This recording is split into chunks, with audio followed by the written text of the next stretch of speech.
مولانا ابوالکلام آزاد فرد واحد کا نام نہیں بلکہ اپنی ذات میں خود ایک انجمن۔ قومی یوم تعلیم و یوم اقلیتی بہبود پر ضلع کلکٹر محبوب نگر وجیندر بوئی کے تاثرات۔ مولانا ابوالکلام آزاد ایک شخصیت کا نام نہیں ہے بلکہ وہ اپنی ذات میں ایک انجمن تھے۔ انہوں نے ملک کو بہترین اور جدید تعلیم کا نظام دیا۔ ان خیالات کا اظہار ضلع کلکٹر محبوب نگر وجیندر بوئی نے کیا۔ محبوب نگر کلیکٹریٹ میں قومی یوم تعلیم اور یوم اقلیتی بہبود کا شاندار انعقاد عمل میں لایا گیا، جس کی صدارت ضلع کلکٹر وجیندر بوئی نے کی۔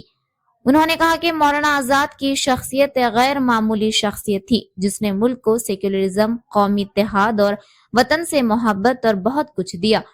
انہوں نے کہا کہ ہر مدرس، طالب علم، رہنما اور سیاسی قائدین کو مولانا آزاد کی حیات کا مطالعہ کرنا چاہیے۔ ایڈیشنل کلیکٹر شیویندر پرتاپ نے جلسے کو مخاطب کرتے ہوئے کہا کہ مولانا آزاد ہی نے ملک کو university grants commission, Indian institute of technology, Indian institute of science جیسے ادارے دیے۔ انہی کی بدولت ہندوستان میں سائنس اینڈ ٹیکنالوجی کی بنیاد رکھی گئی۔ شیویندر پرتاپ نے کہا کہ مولانا آزاد نے نہ صرف ملک کی آزادی کے لیے کام کیا بلکہ آزادی کے بعد بھی ملک کو بہت کچھ دیا۔ وہ آزاد ہند کے پہلے وزیر تعلیم تھے اور اپنی آخری سانس تک اس عہدے پر برقرار رہے۔ اقلیتی قائدین عبدالہادی، سید سعادت اللہ حسینی، یوسف بن ناصر، محمد اطہر، RLC بہاؤالدین نے اپنے خیالات کا اظہار کرتے ہوئے کہا کہ مولانا آزاد کی پیدائش 11 نومبر 1888 کو مقدس شہر مکہ مکرمہ میں ہوئی۔ ان کے والد ایک معروف عالم دین تھے اور والدہ بھی علمی و دینی گھرانے سے تعلق رکھتی تھیں۔ مولانا آزاد کو علم و مطالعے سے بچپن ہی سے گہری دلچسپی تھی۔ وہ نہ صرف اردو بلکہ عربی، فارسی، انگریزی اور فرانسیسی زبانوں پر بھی مکمل عبور رکھتے تھے۔ مولانا آزاد نے بہت کم عمری میں ہی تحریر و تقریر کا آغاز کیا۔ انہوں نے اپنے قلم کے ذریعے قوم کو بیدار کیا۔ ان کے اخبار الہلال اور البلاغ نے انگریز حکومت کی نیندیں حرام کر دی۔ ان اخباروں میں وہ قوم کو ظلم کے خلاف آواز اٹھانے، اتحاد برقرار رکھنے اور آزادی کے لیے جدوجہد کرنے کا پیغام دیتے تھے۔ ان کی تحریریں لوگوں کے دلوں میں جوش و ولولہ پیدا کرتی تھیں۔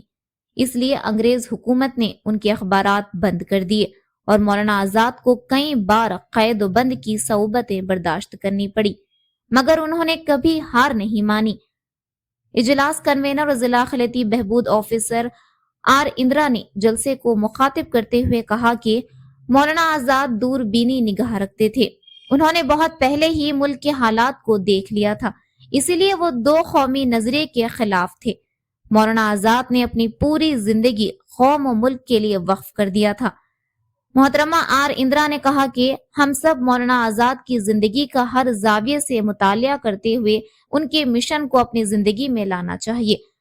تقریب کے ناظم اردو آفیسر ڈاکٹر منیب آفاق نے جلسے کی بہترین نظامت کرتے ہوئے کہا کہ مولانا آزاد بیک وقت ادیب، شاعر، صحافی، فلسفر، مجاہد آزادی اور مفسر قرآن کے علاوہ بہت سی خوبیوں کے مالک تھے۔ ان کی ہر خوبی پر متعدد کتابیں لکھی جا سکتی ہیں۔ منیب آفاق نے تحقیقی نقطہ نظر اپناتے ہوئے کہا کہ مولانا آزاد نے اپنے علم، عمل، یقین، عزم اور قربانی سے ہندوستان کی تاریخ میں ایک روشن باب رقم کیا۔ انہوں نے کہا کہ مولانا آزاد کا یقین تھا کہ ہندوستان کی طاقت ہندو مسلم اتحاد میں ہے۔ وہ ہمیشہ کہا کرتے تھے، ہماری آزادی تب مکمل ہوگی جب ہم مذہب، زبان اور ذات پات کے فرق سے بالاتر ہو کر ایک قوم بن جائیں۔ آگے کہا کہ مولانا آزاد نے مہاتما گاندھی، جواہر لال نہرو اور دیگر رہنماؤں کے ساتھ مل کر ہندوستان کی آزادی کی تحریک میں بھرپور حصہ لیا۔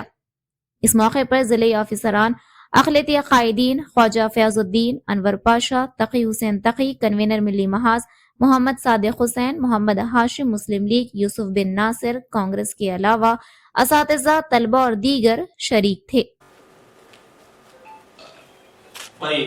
భారతదేశం స్వాతంత్రం వచ్చిన తర్వాత అనేక రకాల విద్యా సంస్కరణలకు మూలపురుషుడుగా ఉండి ఈరోజు celebrating birth anniversary of Bharat Ratna Maulana Abul Kalam Azad, and we are on his birth anniversary we are also celebrating National Education Day and National Minorities Day. So as we all know that Maulana Abul Kalam Azad ka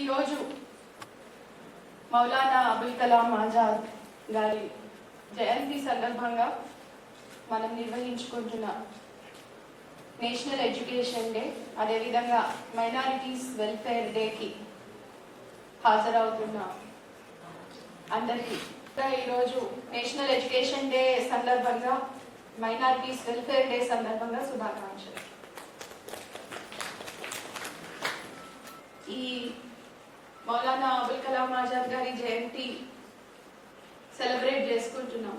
ఆరు మహనీయుల వర్ధంతులు, మనం వారు ఏ రంగాల్లో విశేషంగా కృషి చేశారో ఆ రంగానికి సంబంధించిన దినోత్సవాలుగా వాటిని మనం ప్రకటించుకుని ఆ రోజు వారిని స్మరించుకొని మళ్ళీ ఒకసారి మనం చేస్తున్న పనిలో ఇంకా కమిటెడ్గా ముందుకు వెళ్ళాలన్న ఉద్దేశంతో మనం ఈ కార్యక్రమాలు నిర్వహిస్తాం. అబుల్ కలాం ఆజాద్ గారు చేసిన కృషి మన మాటలకి కూడా అందదు. మన దేశానికి స్వాతంత్ర్యం ఫస్ట్ ఎడ్యుకేషన్ మినిస్టర్ ఆయన.